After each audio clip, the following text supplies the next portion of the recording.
Hello and welcome back to Comics Over Time. This season, which we're calling Murdock and Marvel, a history of Marvel Comics starring Daredevil, we're breaking down the year in the comic book industry in two parts. In part one, we'll look at the state of the comic book industry as a whole, as well as what things were going on in society that may have impacted the comic book industry during that year. We'll talk big picture about what's going on at DC and independent comics, then we'll shift our focus to Marvel. We'll look at who is creating comics, what new characters or storylines were introduced, and which comics debuted or ended. In part 2, we'll dive deep into Marvel's longest-running characters, Matt Murdock. We'll look at what the year had in store for the Man Without Fear, key things that happened, and who joined or left his world before spotlighting one key issue or story. From there, we'll wrap up the year's discussion with a takeaway before moving on to another year and a whole new discussion. We're excited to have you join us on a trip through comic book history. We are back with another new year. It is 2018, the year of Mayor Fisk. My name is Dwayne, and with me, as always, is my good buddy Dan. Dan, how's it going? Doing well. It's been a long week, been a bunch of stuff going on, but had a chance to hang out and read some comic books, read some Daredevil, so that made it all better.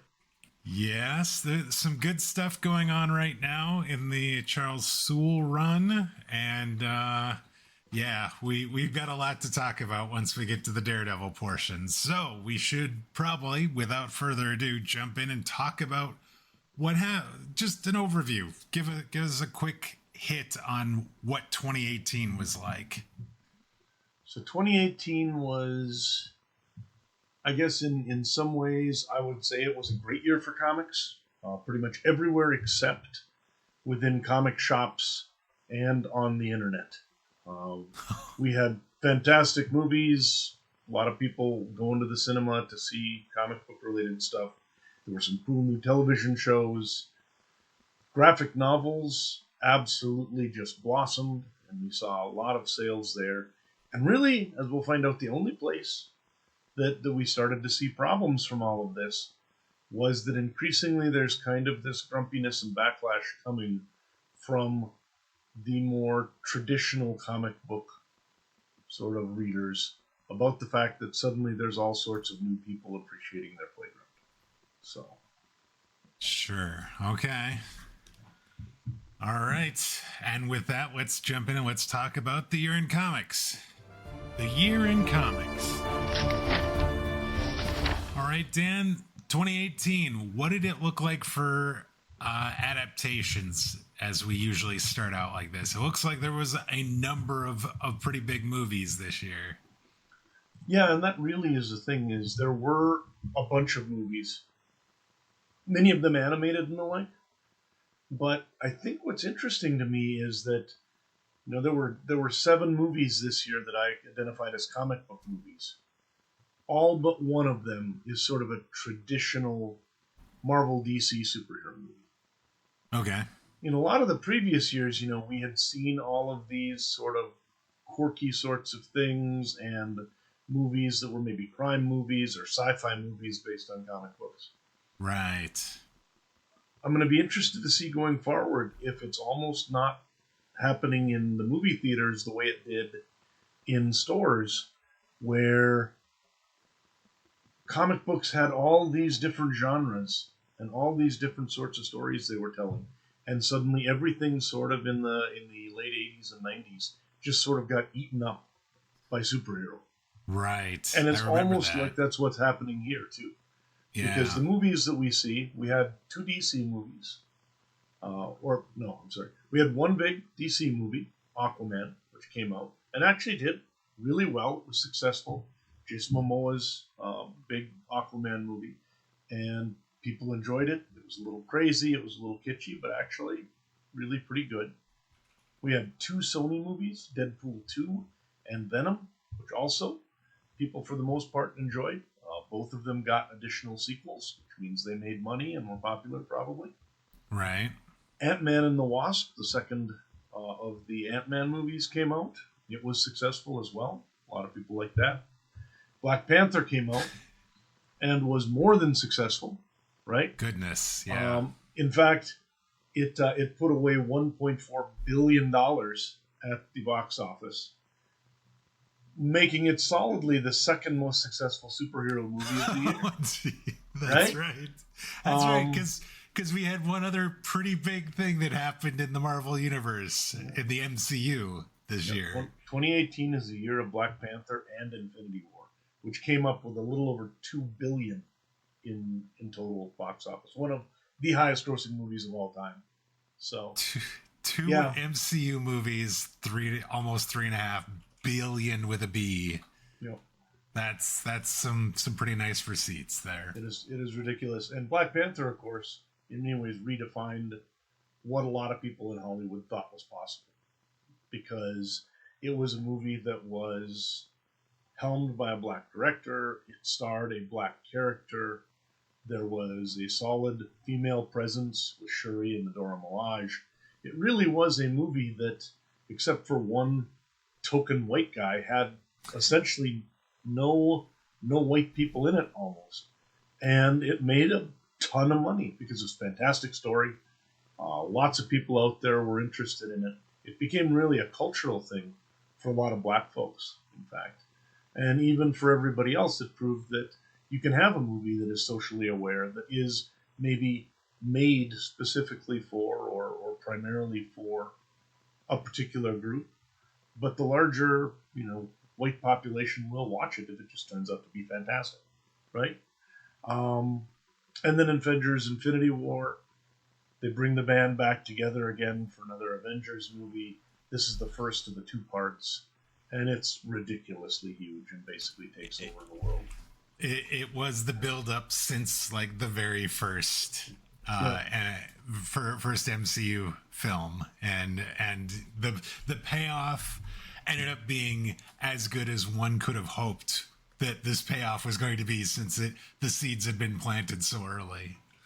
Yep. And this was, of course, the one that ends on the sour note, right? Right. Because Infinity War does not have a happy ending. We're waiting. No, it does not. Waiting for another movie to see if we can get it back. Because basically, everything goes wrong. We lose half of the human population, half the universe's population, including many of our most treasured heroes, when Thanos turns back time, kills the Vision, and then snaps his fingers. Yes. Right? So, because of that, Infinity War, luckily we don't have to wait a long time for. Next year we're going to get part 2. But, fantastic receipts. And basically this was the apex, these 2 years, of sort of the comic book movie phenomenon. Outside of Marvel and DC, the only one I saw was I Kill Giants, which was actually an Image title that was adapted. It was a movie. It was released. It had stars in it. In fact, even like Zoe Saldana was in it in a relatively small role. Had good reviews, and yet somehow managed only $350,000 total in box office. Wow. Which is kind of crazy. It is kind of a tough topic, because it's basically about using superpowers as a way of dealing with trauma and loss and all this sort of stuff. So it's a lot deeper than a lot of your standard smash 'em up movies, but it is the story especially is fantastic. I haven't seen the movie, so much like just about everybody else in America. So. Yes. It seems you would not be the only one. Let's switch over and let's talk about TV real quick. What was going on TV as far as new shows? We got a bunch of cool new shows. Black Lightning came out on the CW. I actually enjoyed the first season or two of Black Lightning. Krypton came out on Sci-Fi, which was another take on sort of Superman's mythos. And then Titans debuted on HBO as sort of this dark version of Dick Grayson's Robin and the rest of the young sort of superhero team from DC. On Freeform, we got a new Cloak and Dagger adaptation, which was actually really good. This went 2 seasons, and I wish it had gotten picked up for more. They had great actors for the parts and really did a nice job, kind of had a nice take on Cloak and Dagger. And then Deadly Class from Image was adapted and came out on Sci-Fi. Okay.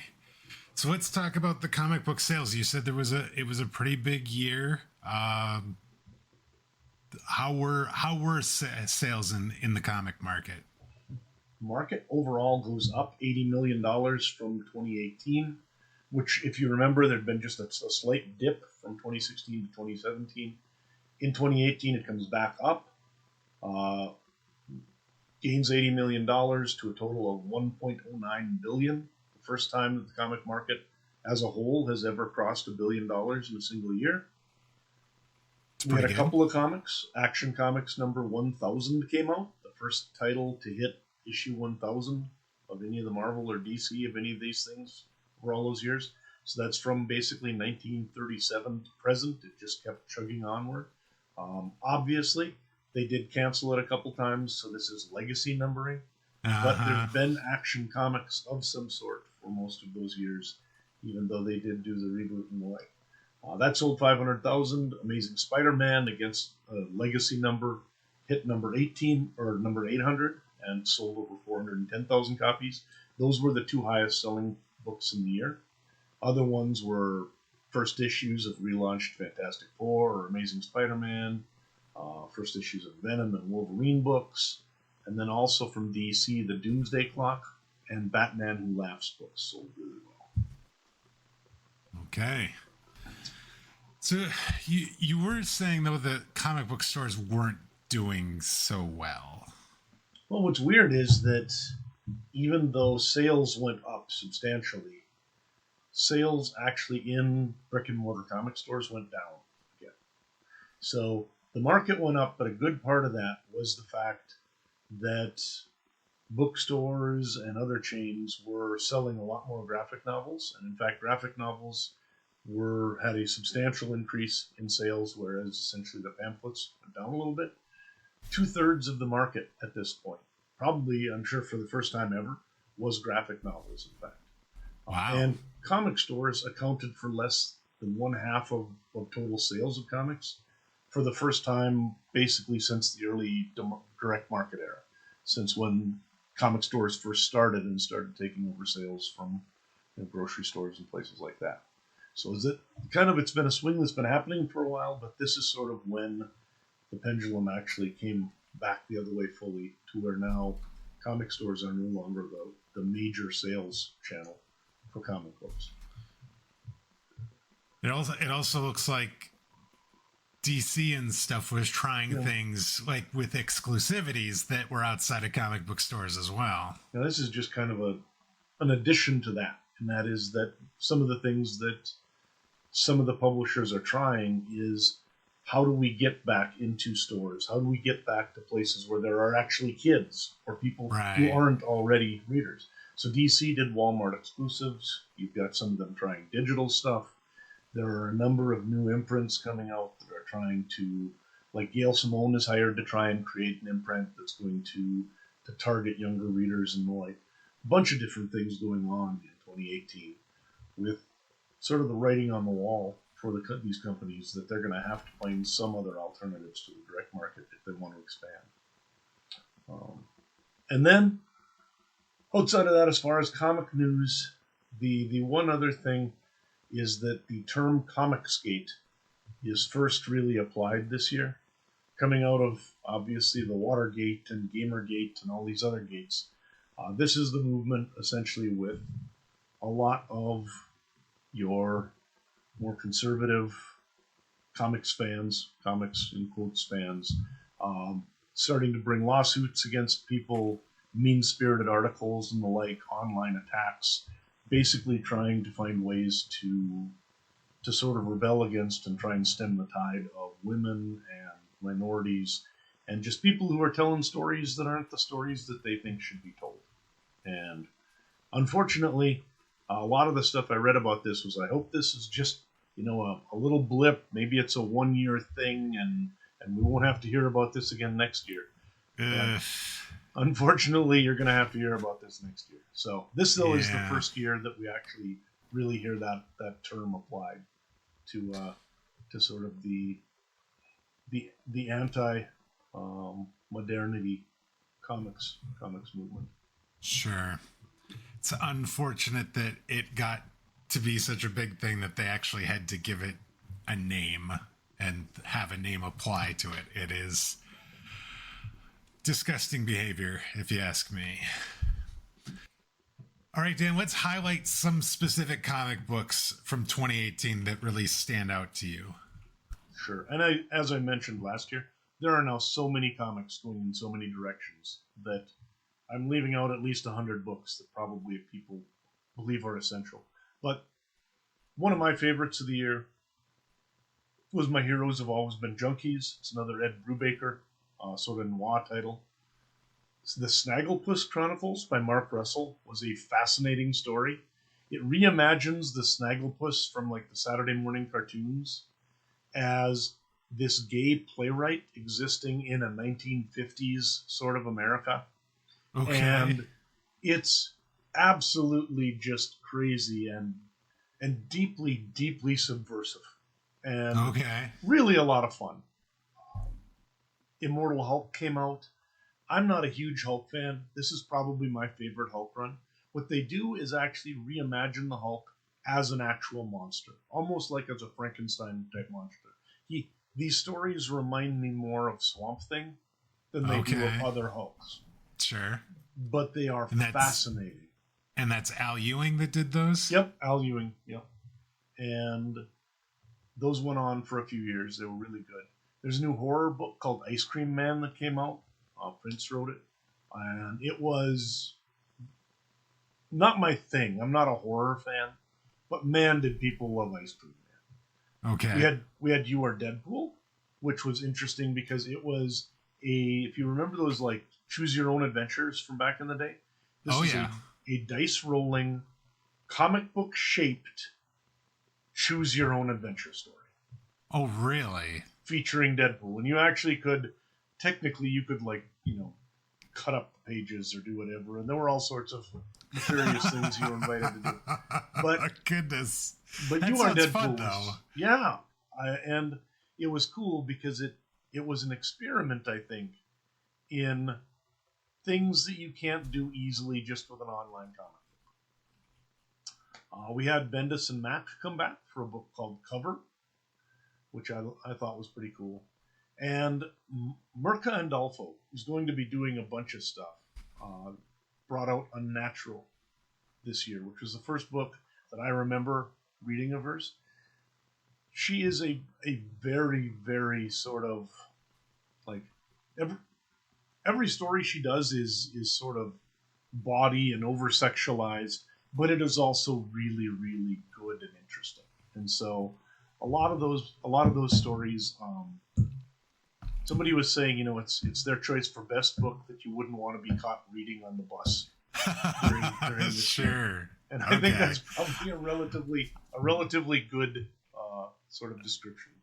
I gotcha. I know. I think I know exactly what you're talking about. Okay, let's move on and talk about some notable passings because, oh boy, there were some pretty big, like, titans of comics that passed away this year.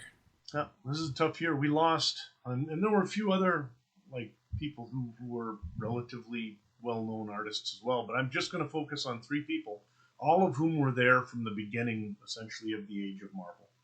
Marie Severin started her career working with EC way back in the day. Her brother had been working in comics for a while. She came in, worked as a colorist. She did office work and the like at EC, all this sort of stuff. Eventually, at Marvel, she came in, worked not only as a colorist, but also as an artist, especially on things like Not Brand X and some of these. She did some writing, moved on and wrote for some of the other funny mags like Mad and Crazy and that sort of stuff. Really, one of the more multi-talented folks to work in comics in the 60s, 70s, and even a bit earlier. I remember her being like one of the top 5 creators for a number of years. Yep. in very early on when we were talking about, who had the most creator credits in a year. Absolutely. Remember her name quite a bit. Yep. And then the next two they really need no introduction, essentially. We lost Steve Ditko this year, who he'd had a tough life. Like Steve Ditko was crotchety, and he was always angry, and he was always mad at somebody or another. But he was also just one of the greatest comic artists of all time.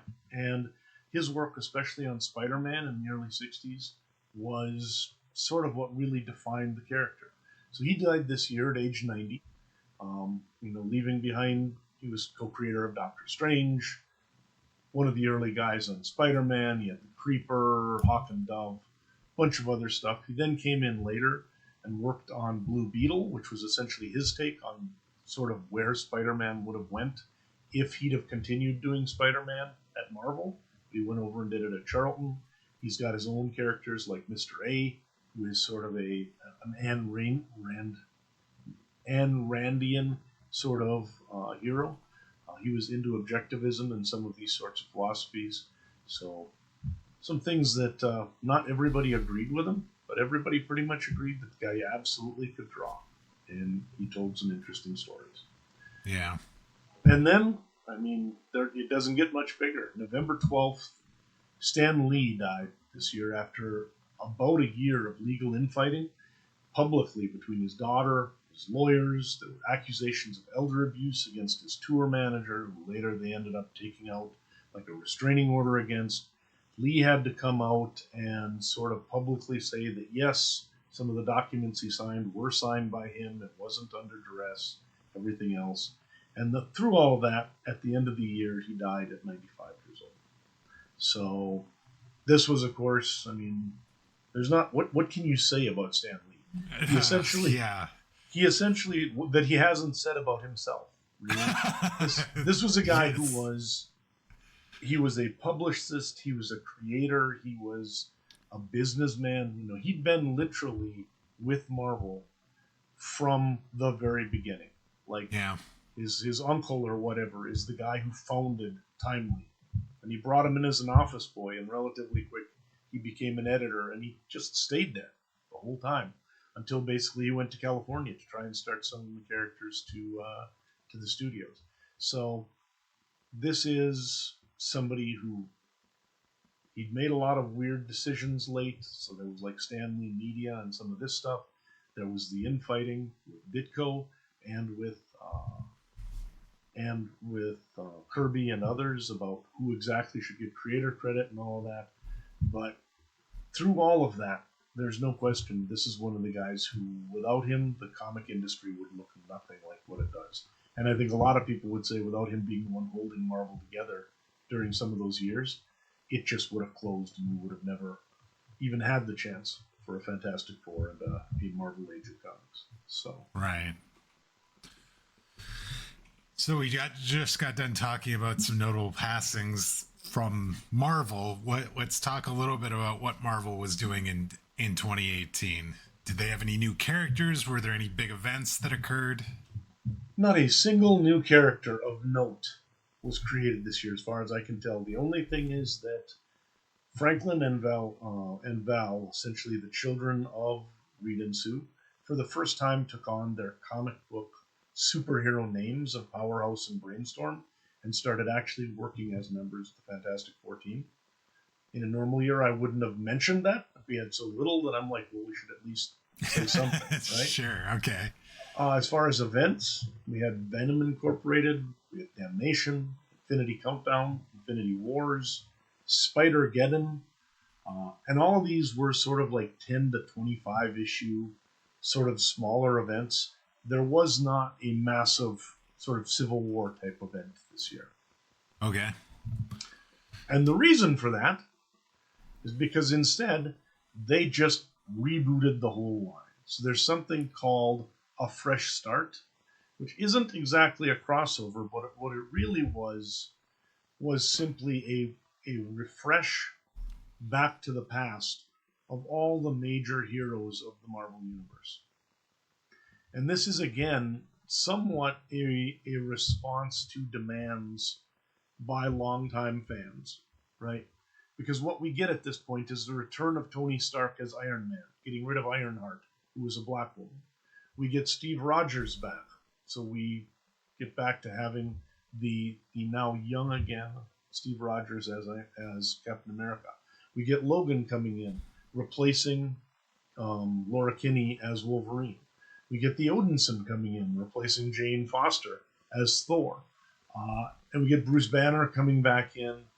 All of these essentially signal a return to a previous, in pretty much all cases, straight white male character, replacing somebody who was a not straight white male character who'd been sort of introduced over the last few years. And to an extent, this was a capitulation by Marvel to just understand that as far as especially their pamphlet reading public, um, while graphic novels sold great, a whole lot of these people, if you want to sell, all of the alternate covers and all the other stuff and to make sales in comic shops, you need to have the characters from that those people are willing to buy. And that was not necessarily Squirrel Girl. That was not necessarily Ironheart. That was going to be the original Tony Stark and those folks. So, yeah.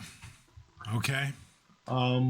Let's quickly go through the Eisners then. For 2018, these would have been given out in 2019. What were some of the best of the best in 2018? Best continuing series, Giant Days, by John Allison and Max Sarin. I absolutely love these. Fantastic that they're getting awards. Best limited series, Mr. Miracle. I absolutely hated this. Angers me that they're getting awards. Gideon Falls by Lemire came in as new series. Best publication for teens was The Prince and the Dressmaker by Jen Wang, which was a really well received and sort of lauded book outside of comic channels, but probably did almost no business whatsoever within comic stores. Best reality-based work is This Guy for Real, The Unbelievable Andy Kaufman by Box Brown. I love this book. A lot of fun. Best graphic album, My Heroes Have Always Been Junkies by Brubaker and Phillips, we talked about. As far as the individual awards, Tom King and Gerard's win for writer and penciler for their work on Mr. Miracle. Matt Wilson for colorist, best letterist with Todd Klein. Best comics-related periodical, we had Back Issue and Panel X Panel in a tie. Panel X Panel I subscribed to, and I absolutely loved it. It was sort of a comics journalism magazine, and really, really well done. I wish that had still continued. I think it made it about 30 issues and then folded. It was best comics-related book, Drawn to Purpose, American Women Illustrators and Cartoonists by Martha H. Kennedy, which I have not read. And best academic or scholarly work, Best Little C Word, the graphic work of Julie Doucette by Anne Elizabeth Moore, from Uncivilized Books, as it would be with that title. So, right. There you go. Yeah, I have not read that one either. How about Hall of Fame this year? Some fantastic choices. We got Jim Aparo, one of my favorite all-time Batman artists. He did Brave and Bold for years and years. June Tart Mills, who's an early female comic creator who did work on characters like Miss Fury. Dave Stevens, creator of The Rocketeer, and sort of a good girl artist from the 90s. Maury Turner, who was a Wee Pals cartoonist from the early 20th century and one of the sort of pioneering black cartoonists. Wee Pals was sort of like an integrated version of Peanuts before Peanuts. Okay. And then as far as the voters' choices, Jose Luis Garcia Lopez, who basically is the house style for DC Comics. He has the most beautiful, clean, perfect lines you could imagine. Jeanette Kahn and Paul Levitz, both DC executives, went in. Levitz also wrote one of my all-time favorite stories, The Great Darkness Saga from the Legion. Wendy and Richard Pini, who we've talked about a number of times, went in for ElfQuest. And somebody named Bill Sienkiewicz, who I'm not... Have you heard of this guy? Yes, I believe I have, and I believe it was because of you that I am familiar with Bill Sienkiewicz and his work.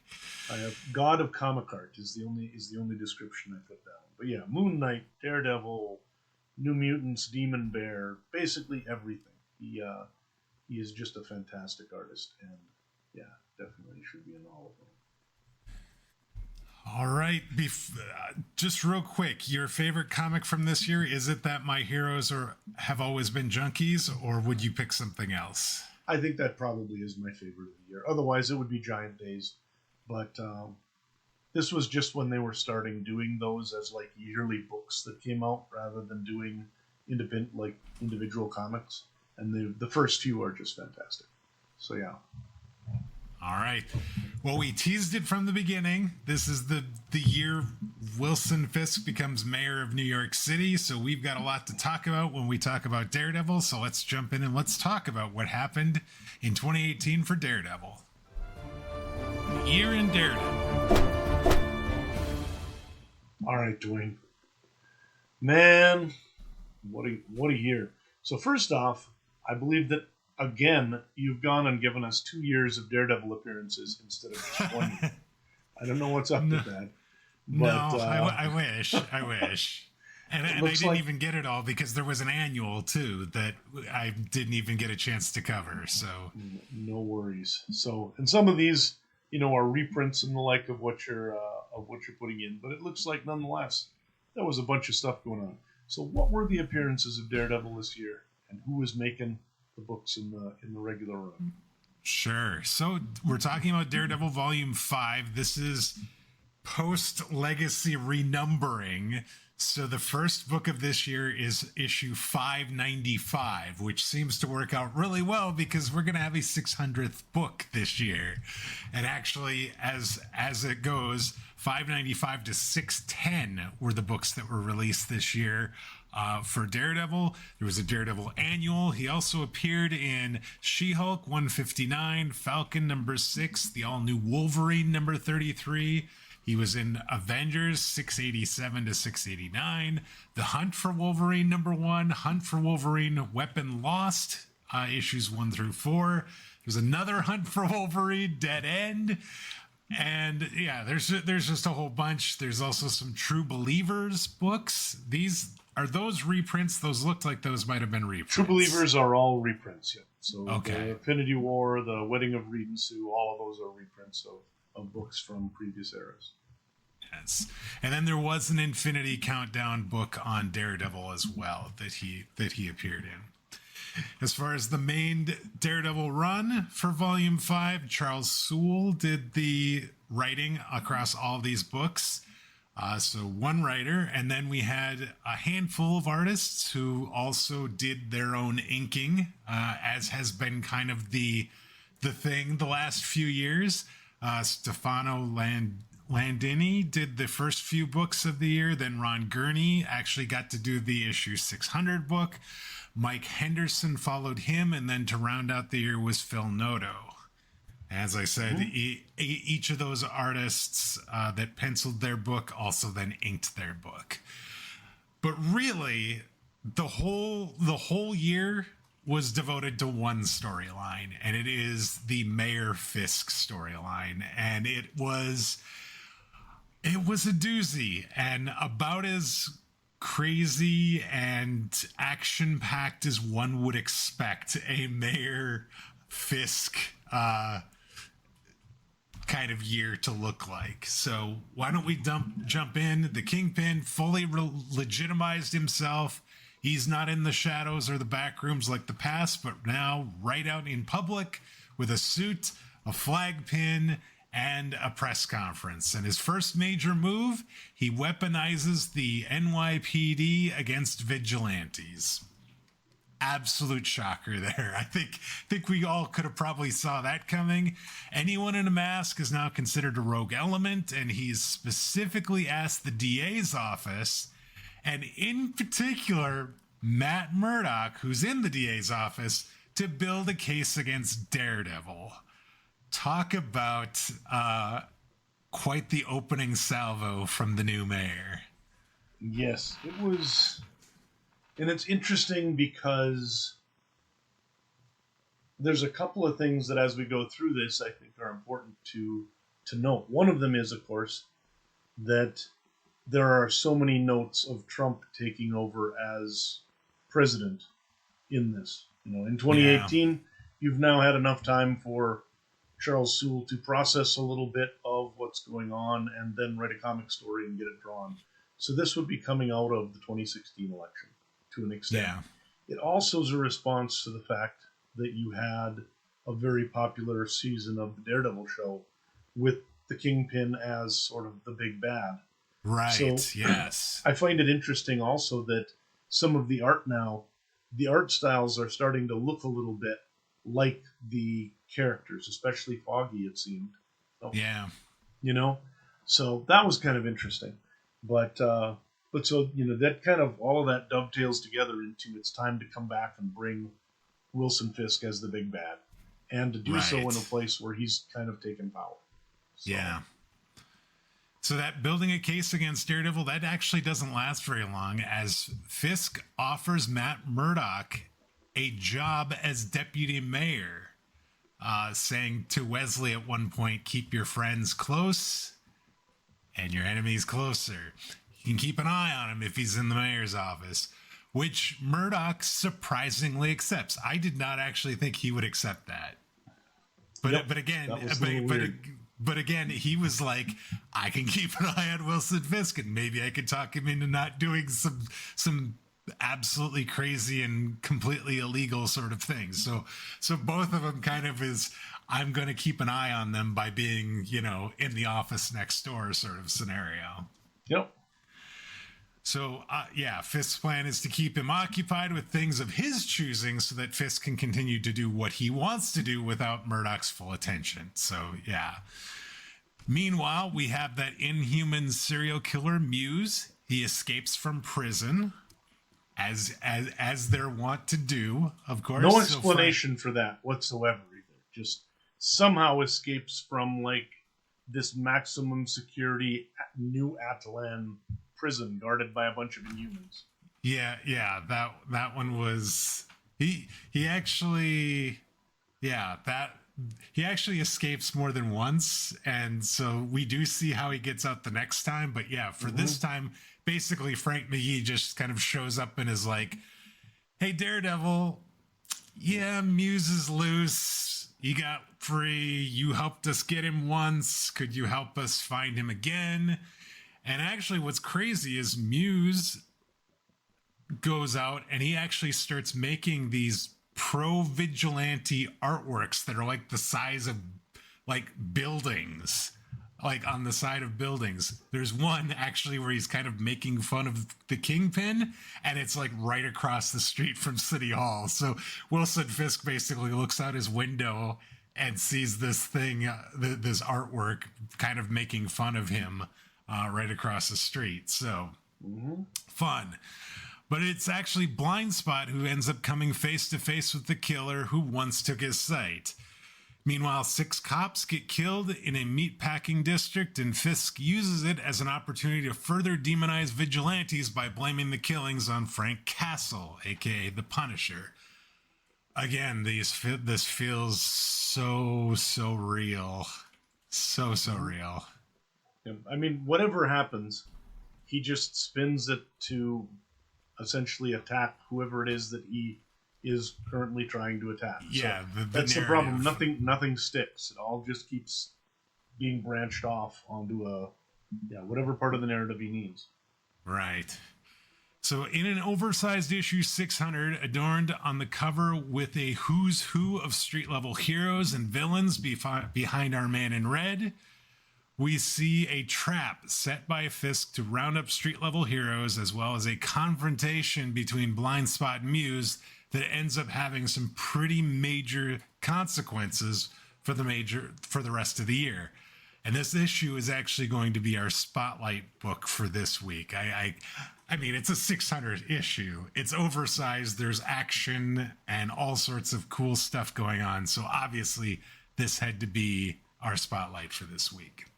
Yep, absolutely. But as we move forward over the next few issues, we see Matt Murdock as the acting mayor. Spoilers, I guess, as to what's happening in issue 600. And we see him enlist heroes and then villains in a fight against the Hand. Murdock fires Wesley, Fisk's chief of staff, for fighting him at every step of the way, and installs lifelong friend Foggy Nelson in the role. Shocker, I was sort of waiting for that to happen, and then it does. He also gets to act as cover so that Matt can go out and fight the Hand as Daredevil as well, as Foggy usually gets to do. This continues until the Hand launches their latest offensive, a gas cloud that incapacitates Matt Murdock, who is looking down on the city from a roof of City Hall. And he's only able to be awoken by Father Jordan, Matthew's priest, who arrives at City Hall offering to the help of the Ordo Dracunum, the Order of the Dragon, of whom Jordan is a member. This is when it really gets nuts. Okay? Everything that's sort of like, we've intimated things that are going to happen here, but there is Matt Murdock gets to be mayor, and he enlists heroes, and then he enlists villains to fight the Hand, and then they decide to counter this by releasing this gas cloud throughout New York City, and it incapacitates lots of people, and Matt Murdock just happened to be one of those people. But then we find out that this Father Jordan, who, if you remember last year, he's the priest that Matt Murdock confessed, how he was able to put the genie back in the bottle with his secret identity and everything during everything that happened during the seventh day and all that. Yep. And he's a part of this ancient order of the dragon that are going around and protecting not sure what they were protecting exactly, if I'm being perfectly honest, but they're just in the protection busination, and they felt like they were needed. In this particular story, or just overall? Yes. Well, in overall, and then they came to help. I mean, overall, they seem almost like a powered up Knights of Malta or something, where they're this sort of religious group that operates in the shadows, and they're taking on Nazi shark men and whatever it happens to need to be fought. But right. Obviously, they've got some pretty significant tech and everything else. And then, yeah, because he saw what was going on, he called in some help, and evidently, somehow, the Beast is keeping the rest of the world from knowing what's going on in New York, which is why none of the other heroes are coming to help either. So we've just kind of got the street level heroes of New York to fight this, and then these guys. So this story culminates in a final battle at City Hall that includes horses and swords. In fact, we actually do get to see Daredevil on a horse wielding a sword. I mean, here's an image I didn't think I'd expect to see during a Daredevil run. It ends with Daredevil plunging a sword into the Beast, and a bright white light kind of bursting out of the Beast. With the Hand now defeated, Matt and Wilson Fisk, who now has recovered, talk, and to spare New York further stress and political turmoil, Matt agrees to relinquish the mayor's office back to Fisk, but only on the condition that Fisk ends his anti-vigilante crusade. Fisk agrees immediately to the terms, and Matt and Foggy, as they're leaving, Matt overhears Fisk and his associate Wesley, who's now back as chief of staff, admitting that they rigged the mayoral election. So, obviously, the whole idea of getting in there was to sort of see, Matt Murdock from the get-go has not felt like Wilson Fisk legitimately got the mayorship, and it took this entire ordeal and him being deputy mayor and then acting mayor, but he was able to confirm his suspicions, and now they have to figure out how exactly he rigged the election. Yep, exactly. And all of this comes from that whole, he has to sort of be in the building so he can find things out. So now he's kind of giving that up as well, because he's no longer able to just sit down there in the basement. Right. I really liked the guy who was his his like right hand man, sort of the guy who was hired to just read to him. I can't remember what his name was. Yes, exactly. Yes, I can't think of his name. But he was key because there was essentially Fisk's idea was he was going to stick Daredevil down in this tiny office or Murdock, and then have essentially just some flunky read to him the entire sort of like history of case law for City Hall, so that he would not be able to do anything else. And Murdock was like, "Do you have this in Braille?" And the guy's like, "Nope, I'm just supposed to read it." Yes. So he reads it to him, and Murdock actually literally just zones him out. He determines the frequency of his voice and cancels it so that he can listen to everything else going on, right? You've got the name? Steve Cornish is the guy's name. Yes. But he becomes like the hero because he's the one then when Fisk Murdock's made deputy mayor, one of the first things we are told is that LaGuardia actually made the deputy mayor as a like ceremonial position. And it was just so he could get out of going to like parties and stuff, which means that if something happens to the mayor, the deputy mayor does not get the job. Some other position does. Right. But this Cornish guy's like, well, though, actually in the last administration, they changed that, and now the deputy mayor actually does take over. So Fisk had no intention of making it possible for Murdock to actually gain any power. And in fact, Wesley was horrified by this. Yeah, and nobody thought that the deputy mayor becomes mayor if something happens to Fisk. And it was only this guy saying, I just got done reading through all these charters and all this, all these laws and everything. And turns out... Go figure. So yeah. Yes. So he was one of my favorite characters of that too. I really enjoyed him. Yes. So as the story goes, now that knowing for sure that the election was rigged, Daredevil reaches out to Frank McGee to help him start an investigation into Wilson Fisk.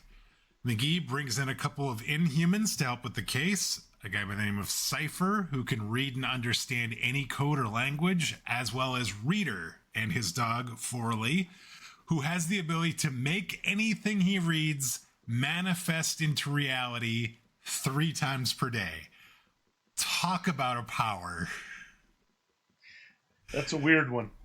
That is, and here's the thing. So the manifest it real, like the first time he does it, it's like at full capacity, and then like the second one is like at about half capacity, and then the third time it's barely usable sort of thing. But he can do it 3 times a day. Yeah. It's gonna become oddly relevant in the future. It very, very relevant, actually. Yes. Quickly, as I might add, because in a short 2-book story in the latter part of the year, we see the return of Mike Murdock. I say that again, the return of Mike Murdock. And it's not just Matt Murdock pretending to be his twin brother, but an actual separate person. Daredevil saves Mike from some C-list villains at the bar with no name, and we learn Reader read Mike into existence and can easily erase him. But Mike insists on talking to his brother Matt. He ends up escaping and enlists Foggy's help, at gunpoint no less, in setting up a meeting for the two. This is just absolutely just the craziest thing. It's like we get introduced to Reader, and then almost immediately we have Mike Murdock, and for some reason I didn't put 2 and 2 together immediately. I should have, though. And this is interesting because again, that the Mike Murdock story was so dumb you'd think it would die, but people just can't help but keep coming back to it because it was such a weird and oddly sort of important in some ways part of Daredevil's story. Yeah. I don't know if it's the trauma of all of these people having to have been through it when they were young, like we were, and just have to do something to try and redeem those stories, or what. But he keeps showing up. Mike Murdock just never really dies. Yeah. Even though he was never really alive. No, he wasn't. So Mike and Matt meet in public, and after talking, Matt leaves Mike or lets Mike leave, saying that it's not actually their decision to erase Mike anymore. Mike then approaches Wilson Fisk, and to prove he's not Matt, tells Fisk that Matt knows he rigged the election and is trying to build a case against him. And the story ends with the Hood offering Mike an opportunity to prove himself. So, yeah. So now Mike Murdock has gone from this evil twin makeup thing that Matt was doing way back when to throw people off being Daredevil to a separate human being that is now sort of trying to work with the criminals of New York City. Yeah, it's insane. It is. And not on my bingo card for things that were going to happen in 2018. And the year ends actually with the start of the final story arc of Volume 5, entitled The Death of Daredevil, which actually spills over into 2019.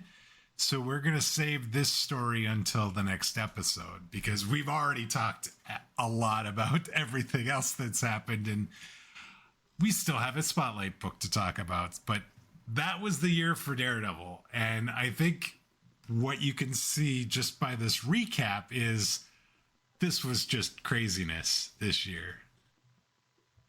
Yeah, it was a lot going on, and so many characters, and so many, Fisk has all of these different plots and everything, and really so does Daredevil. And Fisk is talking to all of the bad guys in New York City, and Daredevil's talking to all the good guys in New York City. You've got all of these various villains like Muse coming back and everything else. It was just packed full of stuff. Yeah. And it was insane, I did, though, really enjoy pretty much all of it. This is my favorite part of the Sula.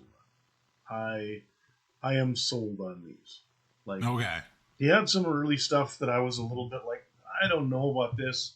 But by this point now, it's just fun. And there's still a lot of action. A lot of ninjas, a lot of murder.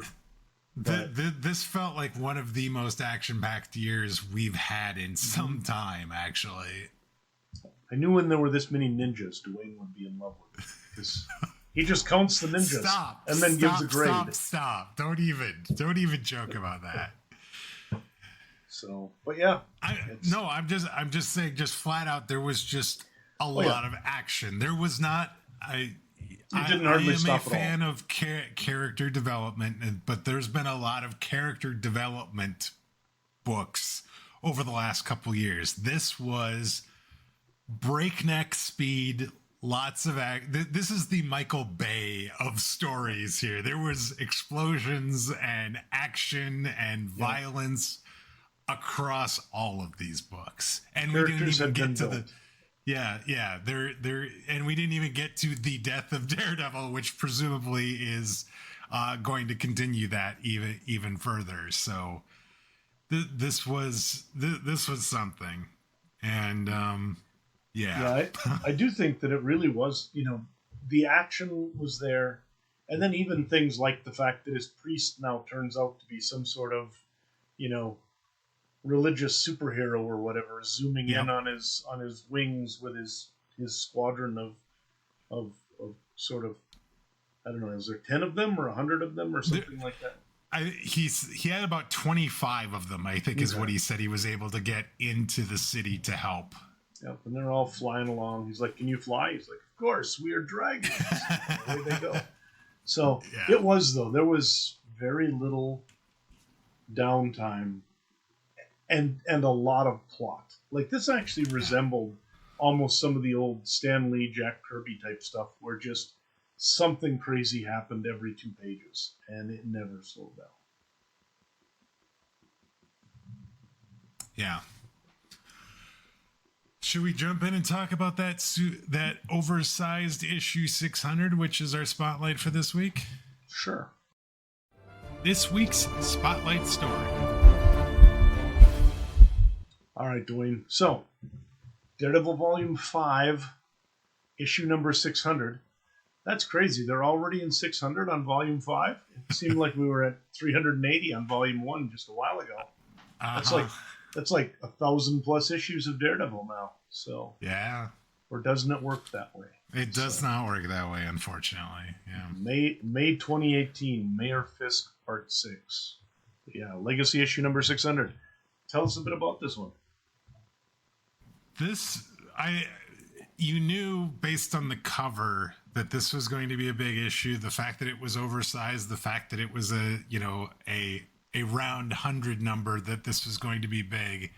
And it was the kind of punctuation, I think, of the Mayor Fisk storyline that we had up until this point. Mm-hmm. In issue 600, Matt lays out an almost impossible plan for taking down Mayor Fisk, because even though he's deputy mayor, he's still trying to figure out how to take down Fisk.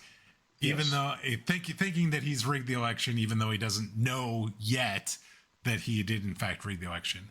Since impeaching a New York mayor is nearly unheard of, he intends to catch Fisk in the act of colluding with New York's crime bosses, then testify in court about what he hears. So that whole Supreme Court thing that he went through and got to be, got to testify without revealing his secret identity, all of that was going to play into this. He assembles this street-level strike team of Spider-Man, Luke Cage, Jessica Jones, Iron Fist, Moon Knight is in this, Misty Knight, and Echo. And despite their doubts, Daredevil insists this is the best shot at stopping Wilson Fisk legally.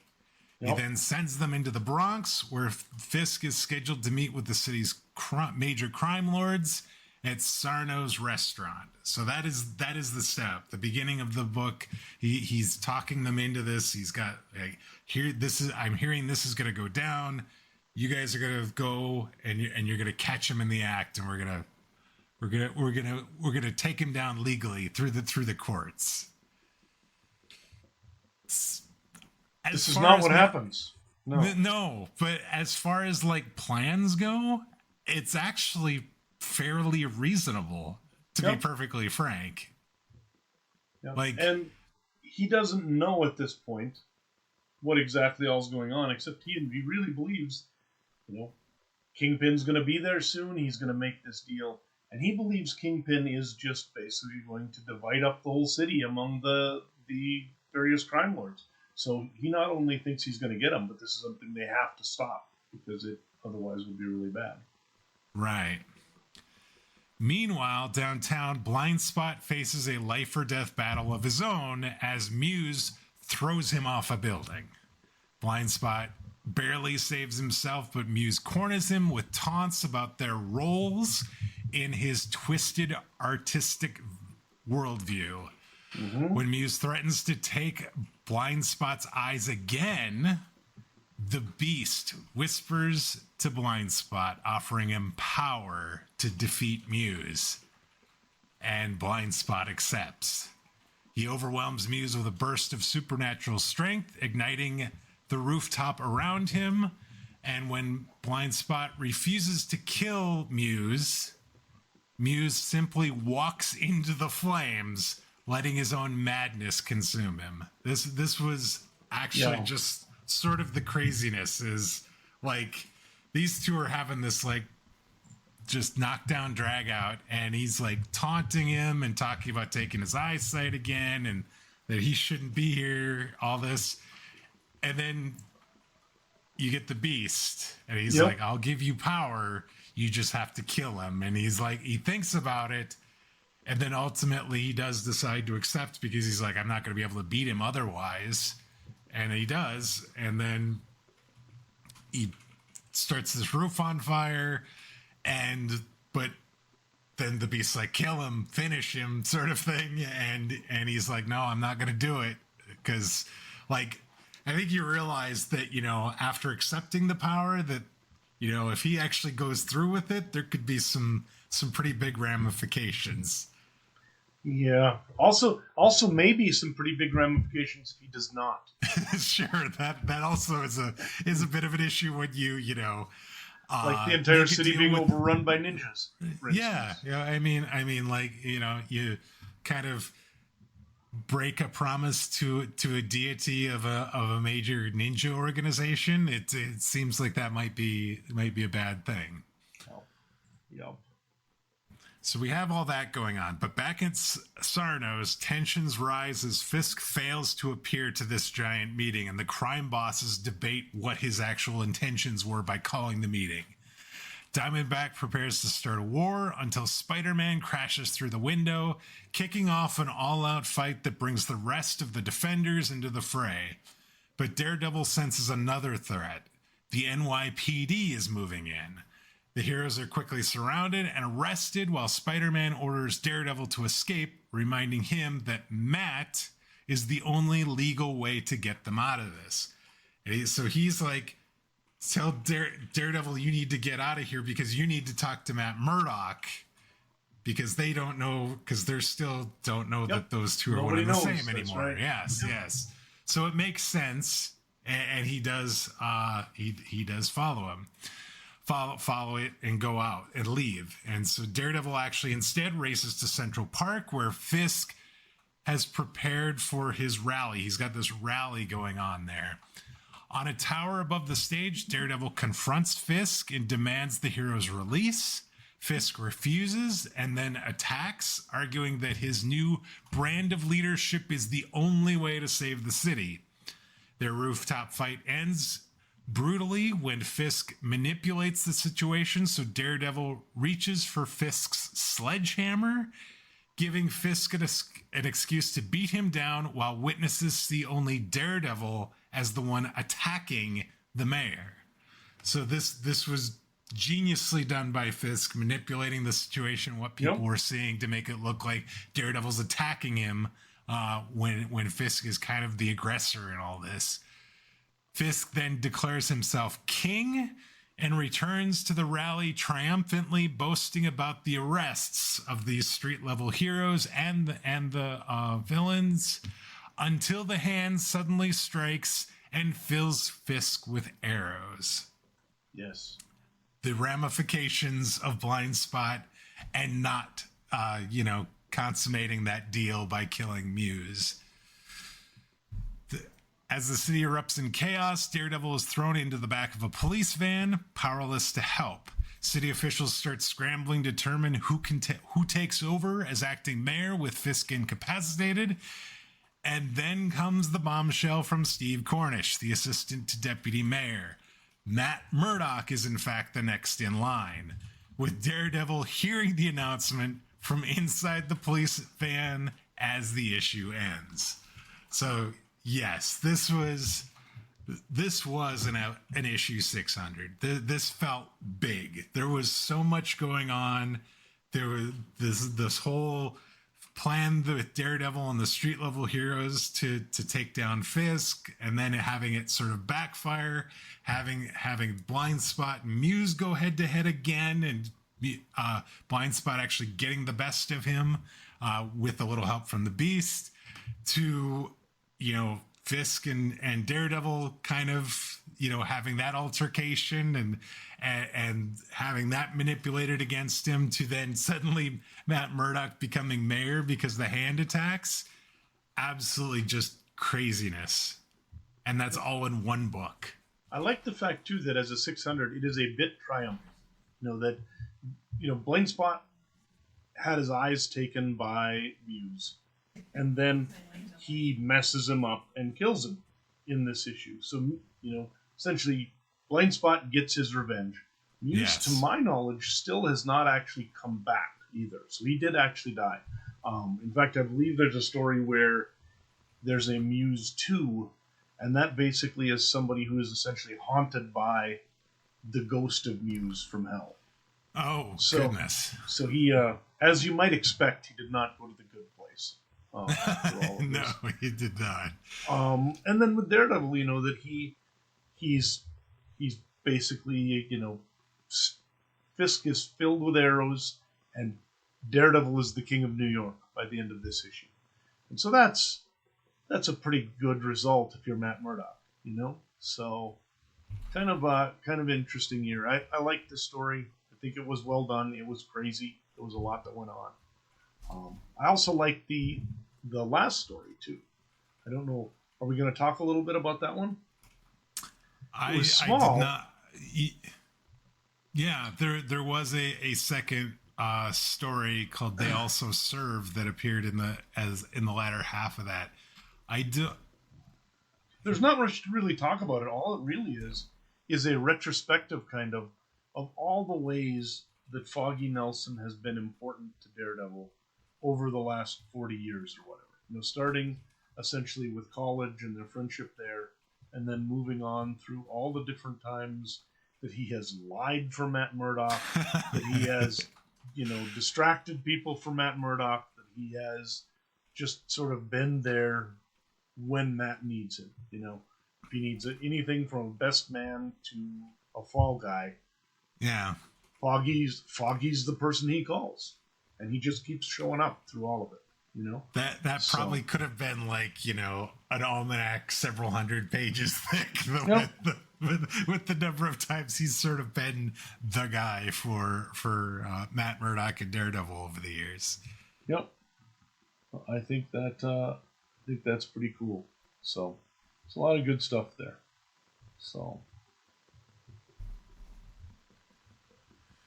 yeah, so that's issue 600. I think I think that had to be the spotlight this week. Just Daredevil or Matt Murdock becoming mayor was, yeah, just the whole the kind of the look this way sort of thing by saying no, deputy mayor isn't next in line.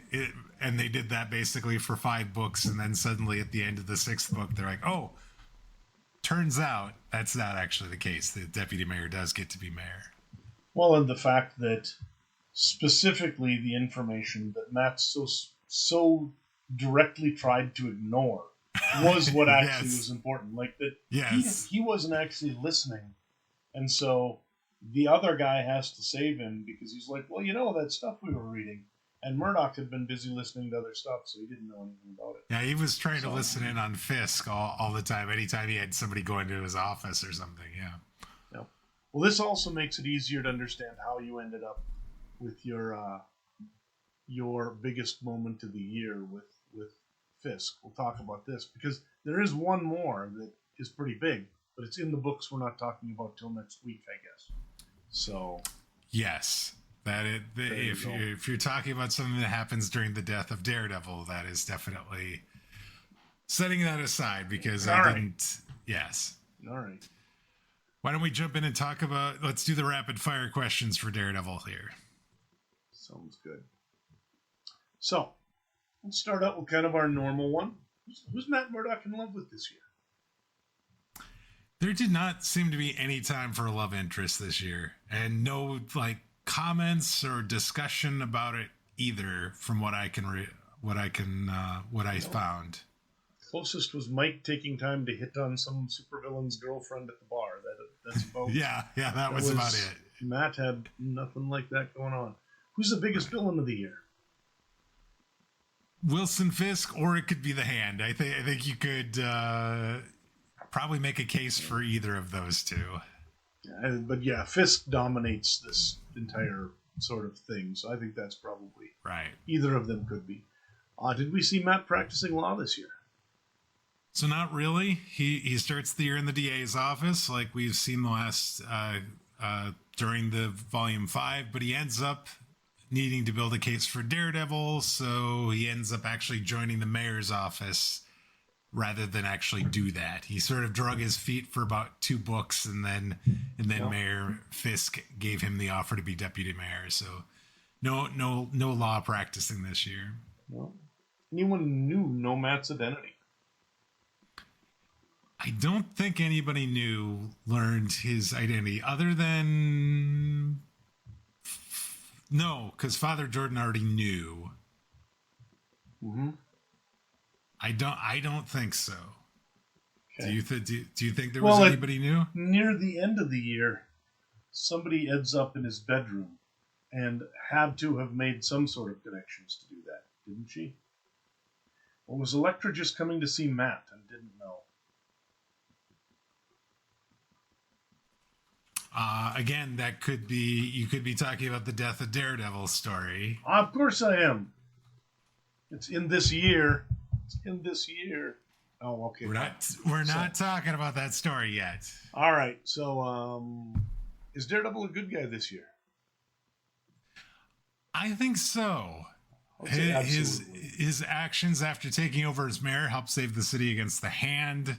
He's obviously trying to get dirt on Wilson Fisk. He ends up finding out that he did in fact rig the election and is trying to do, kind of by the book an investigation on him. So yeah, I think this is one of the better years for Daredevil being a good guy, actually. Yep. The Daredevil outfit or equipment change at all? Don't have any changes to the costume this year, no. I would say there were. There was a point where when Fisk had outlawed him, he had to go back to the black costume for a while.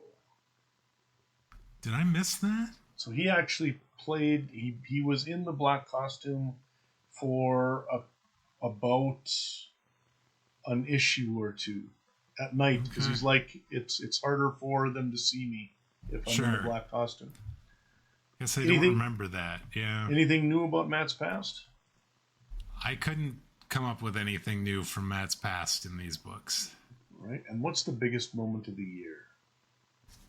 So I have two. I have Matt going to work for Fisk as deputy mayor, and then obviously Matt becoming acting mayor once Wilson Fisk gets an arrow to the knee, as it were.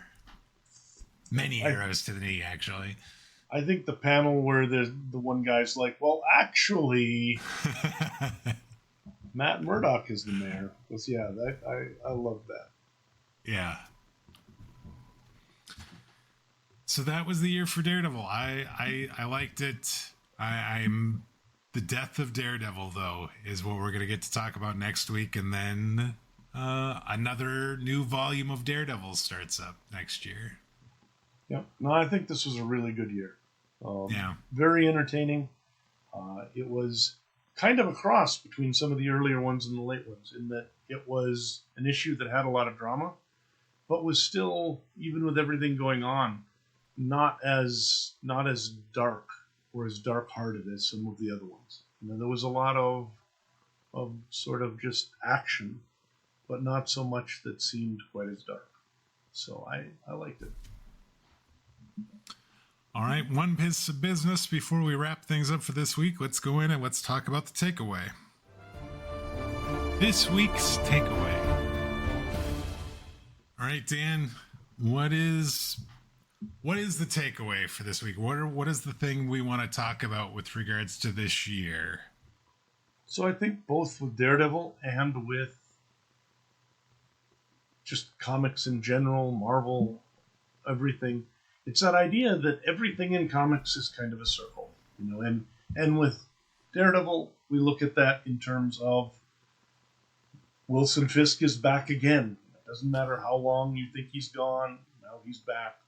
Mike frickin' Murdock, years later, he keeps rolling back. They keep everything is new again. They keep bringing stuff back, and you see it. And in Marvel, as a greater sort of comics company, we're seeing the return of Iron Man. We're seeing the return of Odinson Thor. We're seeing the return of all of these characters that were created or were made famous in the early 60s, and then who now have had to be sort of refreshed. Because obviously, Tony Stark in that cave in Vietnam starts to make not a lot of sense. No, it in doesn't. 2015, right? Right. So suddenly, that's 40 years ago when he would be 60-some years old as Iron Man, right? So because of that, they have to refresh a lot of this stuff and change it up, and they've done that. DC is doing a lot of the same thing as well. And then, we see a lot of the same things just in terms of comics as a whole, that a lot of the stories and the ideas that have been out there Marvel and DC and some of the other companies keep trying to sort of bring new ground, and unfortunately, I'd say, or in many cases, unfortunately, because not all of these new things are bad, but the ones that sort of cut off or circumvent or destroy new storytelling avenues, I think, are bad. But a lot of these old ideas just keep circling back in again, and we get stuck in kind of a loop in comics.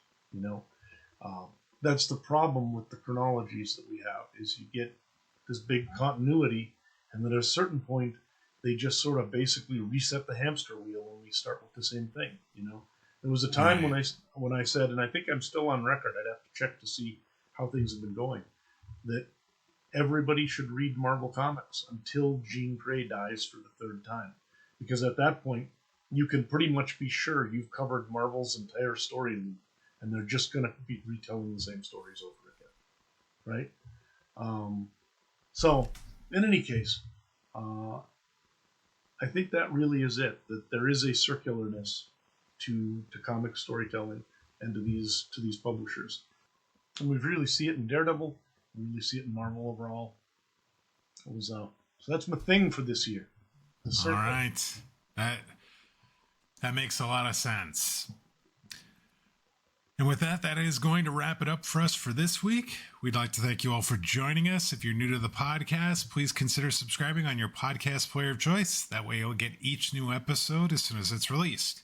If you've already subscribed, we'd appreciate it if you'd share the show via social media or leave us a review. That will help other new listeners find the show that much easier. Now, whether you're new to the podcast or you've been with us from the beginning, we'd love to get your thoughts on this week's show. Did you read these books? What did you think of Daredevil's year this year? Did you have a favorite book in 2018? And we didn't mention it. Definitely let us know what those are. You can send us those comments via email. That address is comments@comicsovertime.com, or you can reach out to us via Blue Sky on social media. We're at Comics Overtime there. Dan, next week, the death of Daredevil. Something tells me he's not going to be dead for very long. Nope. Might be the death of a Daredevil series, if nothing else. So something like that, yeah. But we will talk about it. We will talk about it then. Absolutely. No, it's going to be interesting. It gets a little weird watching things constantly reset and all this new stuff and everything, but that is the age that we are in now. So onward to Daredevil Volume 6. Yeah. But until then, take care, everybody. See you later, folks.